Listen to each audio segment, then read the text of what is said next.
سفر کی تیاری، حج کی تیاری۔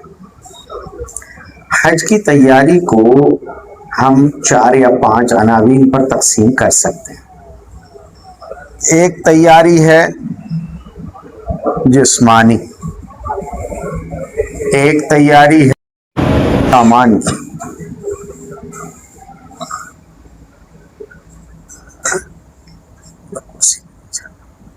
کرسی پر بٹھا دو،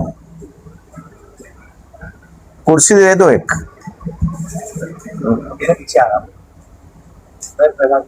اچھا ٹھیک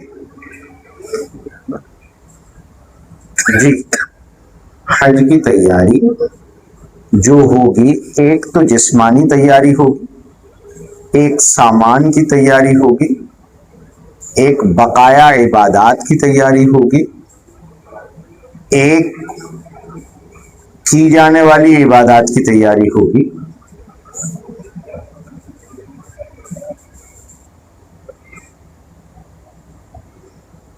جسمانی تیاری کا جہاں تک تعلق ہے، عامتاً ہوتا یہ ہے کہ ہم لوگ اپنے ملکوں میں یہاں رہتے ہوئے، چونکہ ہماری بادشاہت چلی گئی لیکن ابھی ہم ذہنی طور پر آج بھی بادشاہ ہیں، اس لیے ہمارا ایک مزاج ہے کہ ہم زیادہ فزیکل ورک نہیں کرتے، ہم جسمانی اعتبار سے بہت آرام پسند ہیں۔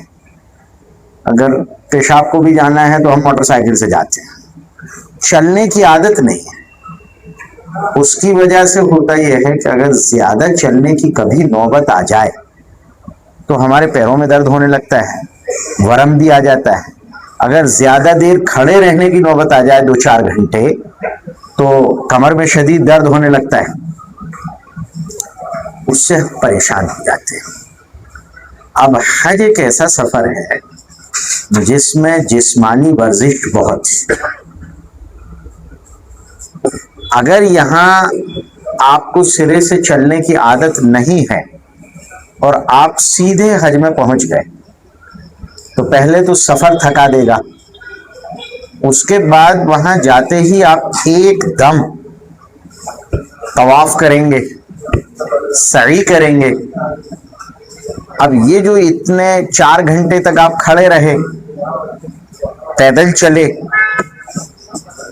یہ سب چیزیں آپ کے جسم کو ہلکان تو کریں گی ہی، آپ کے پیروں کو بھاری کر دیں گی، ورم آ جائے گا، درد شروع ہو جائے گا، بعض کو تو بخار آ جاتا ہے۔ اب صبح جب آپ اٹھیں گے تو آپ کے پیر اتنے سخت ہو چکے ہوں گے، ہلانا مشکل ہوگا۔ اب آپ کو 2-3 دن آرام کرنا پڑے گا۔ 2-3 دن کے بعد پھر اٹھیں گے، پھر چلیں گے، پھر وہی تکلیف ہو جائے گی۔ یہ کیوں ہو رہا ہے؟ صرف اس کی وجہ یہ نہیں ہے کہ ہم میں چلنے کی طاقت نہیں۔ دیکھیے طاقت تو ہے، ورنہ کورونا میں ہم بمبئی سے آسام پیدل نہ چلے جاتے، وہ ہم ہی تھے جو پہنچ گئے اور زندہ پہنچے، سلامت پہنچے۔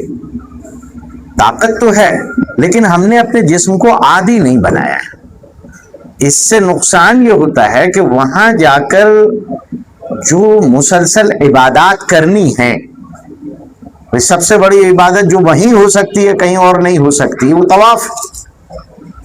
اب طواف کے لیے آپ کو کھڑا بھی رہنا ہے اور پیدل چلنا بھی ہے، کیسے کریں؟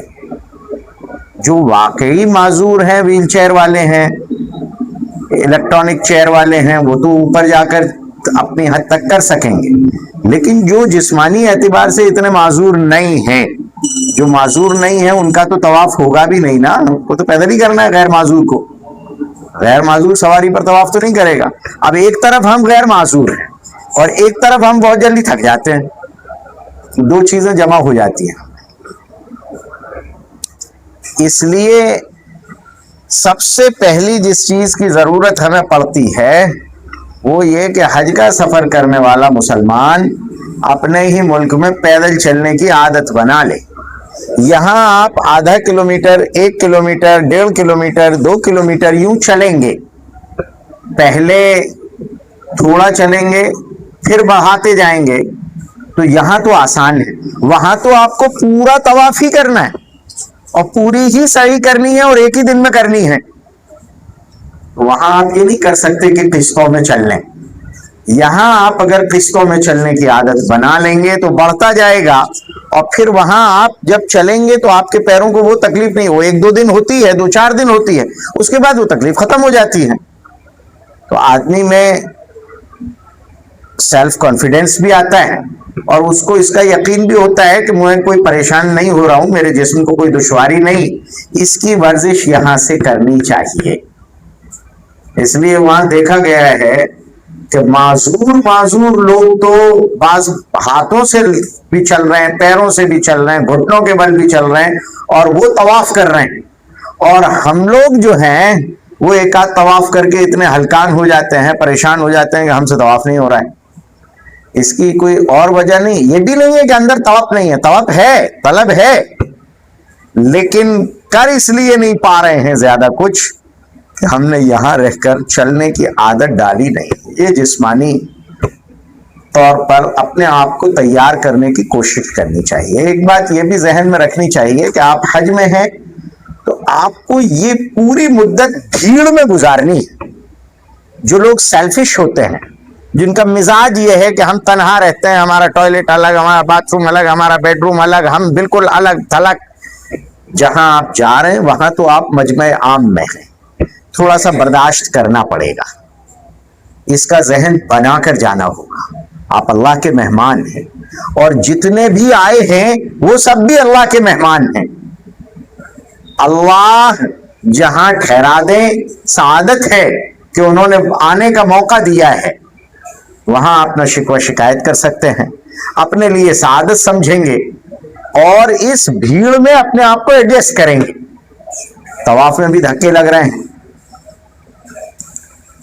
کوئی دھکا دیتا نہیں ہے، یہ ذہن میں رکھنا چاہیے۔ جو لوگ آ کر یہاں بسا اوقات پورے ملکوں کی برائیاں کرتے ہیں، قوموں کی برائیاں کرنے لگتے ہیں، بہت عجیب سی بات ہے کہ وہاں آ کر اللہ کے مہمانوں کی یہاں شکایتیں کی جائیں۔ کوئی کسی کو دھکا دیتا نہیں ہے جان بوجھ کر۔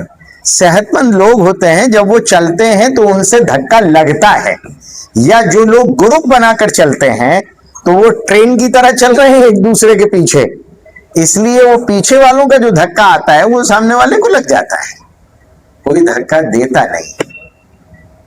اپنے آپ کو یہ مان کر چلیے کہ ان دھکوں میں ایک لذت ہے، یہ اللہ کے گھر کے دھکے ہیں، ان کو کھانا ہی ہمارے لیے سعادت ہے۔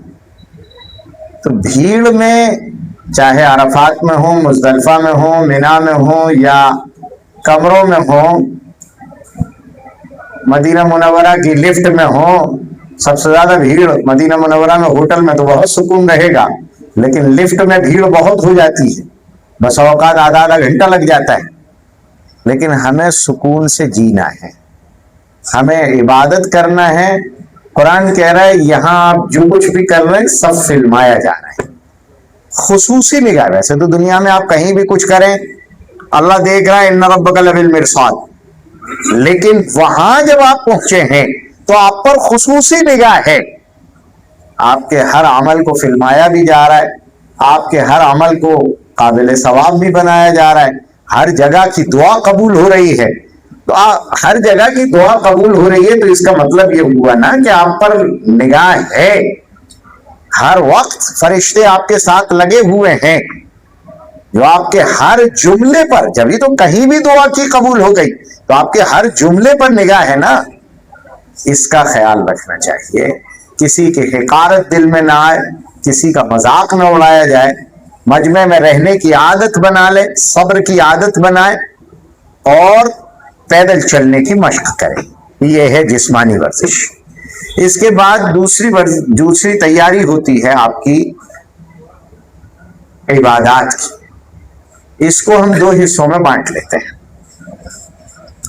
ایک عبادت کی تیاری تو یہ ہے کہ جو نمازیں ہماری قضا ہیں، جو روزے ہمارے قضا ہیں، جو زکوٰۃ ہماری باقی، یہ حج 5واں رکن ہے، دیکھا جائے تو آخری رکن ہے، اس کو کر لینے کے بعد مغفرت کی مہر لگتی ہے۔ تو اس سے پہلے والے جو اعمال ہیں وہ بھی تو مکمل ہو گئے ہوں، آپ کے ذمہ اللہ کی ادھاریاں بہت ساری باقی ہیں، حج کرنے آ گئے ہو، تو جب تک وہ بقایا ادا نہیں ہوا آپ کی مغفرت کی مہر کیسے لگے گی؟ اب ظاہر ہے کہ یہ وقت ایسا ہے کہ اتنی فرصت تو نہیں ہے ابھی کہ ہم ساری عبادات جو بقایا ہیں وہ سب کر لیں، ساری نمازیں پڑھ لیں، سارے روزے ابھی رکھ لیں جو ذمے میں باقی ہیں، ساری زکاتیں اگر ادا کریں گے تو اتنے ہی پیسے نہیں بچیں گے کہ بمبئی چلے جائیں. تو پھر آپ کیا کریں؟ آپ اپنا حساب لگائیے، اندازہ لگائیے، جو کچھ بھی اللہ کا فریضہ آپ کے ذمہ باقی ہے حساب لگا کر رکھیے. اللہ سے دعا کیجئے کہ اللہ میں آپ سے عہد کرتا ہوں جو باقی ہے انشاءاللہ اسے ضرور مکمل کر لوں گا میں، تھوڑا تھوڑا کر کے. میری عمر میں برکت دے دے، میری صحت میں برکت دے دے، اور جو عزم میں نے کیا ہے اس کو اپنی رحمت سے پورا کرا دے. یہ تو کر سکتے ہیں نا. نمازوں کا تعداد ہمارے پاس لکھی ہوئی ہو، روزوں کی لکھی ہوئی ہو کہ ہمیں انہیں پوری کرنا ہے.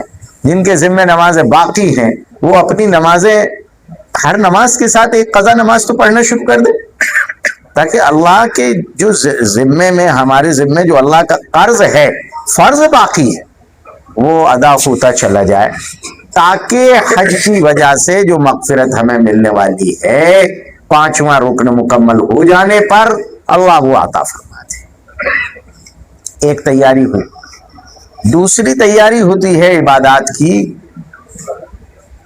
کہ ہمیں وہاں جا کر کیا کرنا ہے.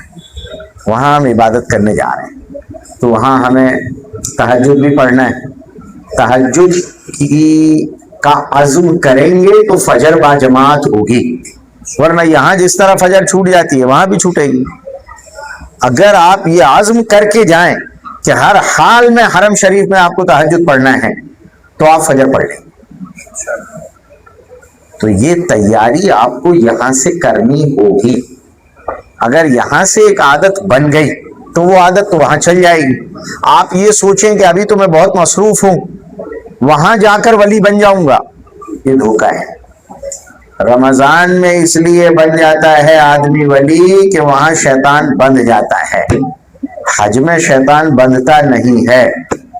اس لیے دھوکہ رہے گا اور خالی گیا خالی واپس آ جائے گا. وہاں تو اوابین تہجد، اشراق، چاشت، ذکر، اذکار، تلاوت، دعا، ان سب چیزوں کی عادت بنانی پڑے گی. وہاں تو جا ہی ہم عبادت کے لیے رہیں. اس کی تیاری ہمیں یہاں سے، اس کی مشق یہاں سے شروع کر دینی ہوگی. جلدی اٹھ جانے کی، اشراق تک جاگتے رہنے اور پڑھنے لکھنے کی، تھوڑی تھوڑی تلاوت کی، ذکر کی، یہ سب تیاریاں ہمیں یہاں سے نماز سے پہلے مسجد پہنچ جانے کی. یہاں سے عادت ڈالیں گے. یہاں تو 15 منٹ پہلے پہنچ جائیں گے تو مسجد خالی ہے، وہاں آدھا گھنٹے پہلے پہنچیں گے تو دروازے بند ملیں گے. تو آپ کو اس سے پہلے پہنچنا ہوگا. یہ تیاری آپ کو یہاں سے اپنے ذہنی بھی کرنی ہوگی اور عملی بھی کرنی ہوگی. کرتے رہیں گے تو وہ کرتے کرتے چلے جائیں. ایک عبادات کی تیاری اس طرح کی جاتی ہے کہ وہاں آپ کو 40 دن گزارنا ہے. اب ایک تو جسمانی کام ہے، وہاں عرفات جانا ہے، مزدلفہ جانا ہے، مینا جانا ہے، طواف کرنا ہے، یہ سب کام ہیں، اعمال ہیں. جب تک وہاں رہے تب تک طواف کرتے رہنا ہے، عمرے کر لینا ہے جو اللہ توفیق دے، صحت دے.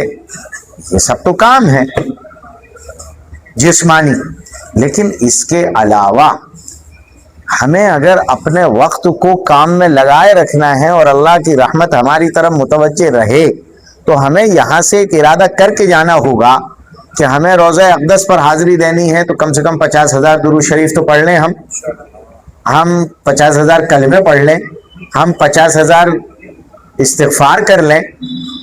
یہ کچھ ذخیرہ ہمارے پاس ہو تو صحیح اعمال کا، ذکر و اذکار کا. یہ سب کب کر پائیں گے ہم؟ جب ہم ایک میزان بنائیں، یہاں سے شروع کریں اور ایک میزان بنائیں. ہمارے ٹوٹل 40 دن ہیں.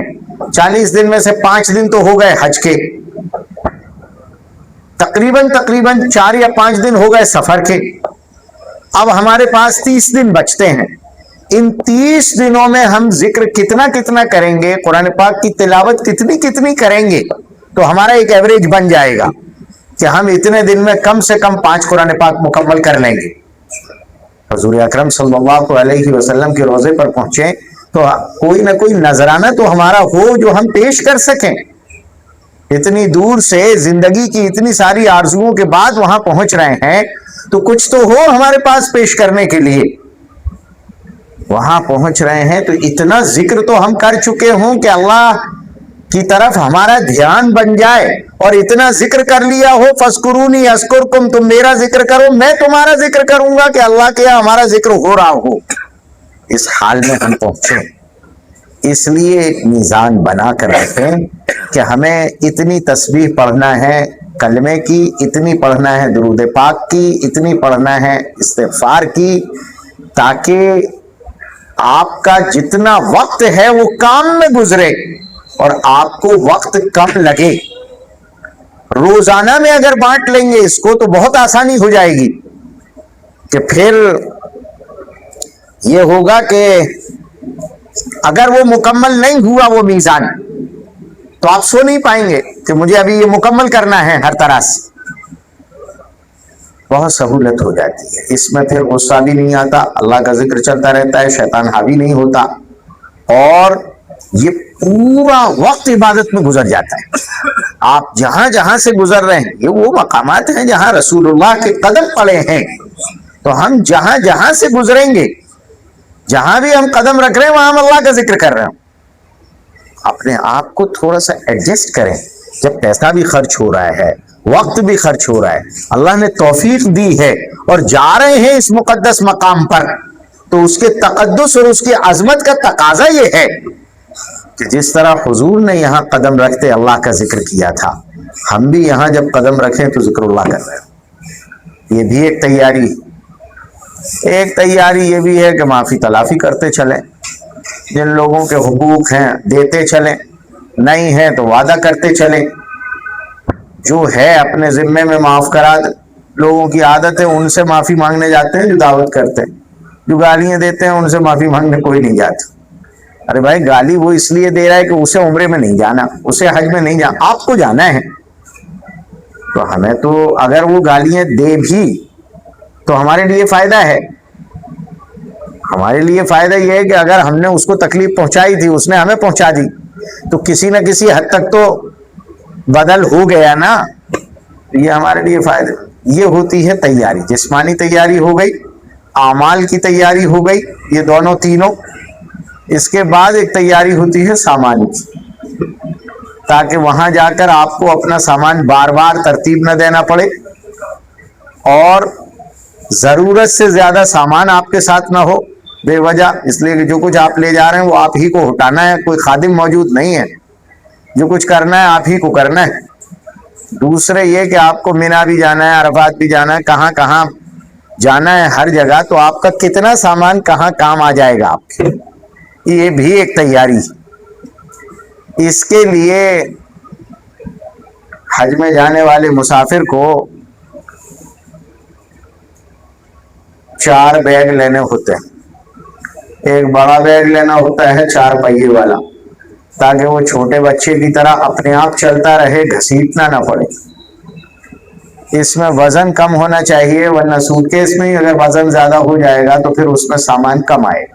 20 کلو کا بنانا ہے, اب اگر سوٹ کیس ہی 5 کلو کا ہو گیا تو اس میں سامان تو کم آئے گا. اس لیے کوشش کریں کہ وزن میں ہلکے ہو. اس کے اندر آپ کو 5 جوڑی کپڑے رکھنا ہے, ہلکے پھلکے رکھیں, وزندار کپڑے نہ پہن کر جائیں, نہ مائیں بہنیں اور نہ ہمارے یہ بھائی لوگ. یہ وزنی کپڑے یہاں چل جاتے ہیں, وہاں ایک تو گرمی بہت ہے, دوسرے یہ کہ ہمیں ہی دھونا ہے, ہمیں ہی سکھانا ہے, ہمیں ہی ان پر پریس کرنا ہے. تو جب سب کام ہمیں ہی کرنا ہے تو سوچ سمجھ کے لے جانا ہے کہ اتنے ہلکے پھلکے ہوں کہ آسانی سے دھل جائیں, اور ان کا بوجھ بھی ہمیں ہی اٹھانا ہے. تو جتنے ہلکے کپڑے ہوں گے وزن کے اعتبار سے اتنا ہمارے لیے مناسب ہوگا. 5 جوڑ کپڑے رکھنا ہے اور دوسری ضروریات کے ساتھ. اس کے علاوہ 2 چادریں پتلی دبلی ہلکی پھلکی ساتھ رکھنا ہے, ایک اوڑھنے کی ایک بچھانے کی. 2 تولیے رکھنا ہے. اپنا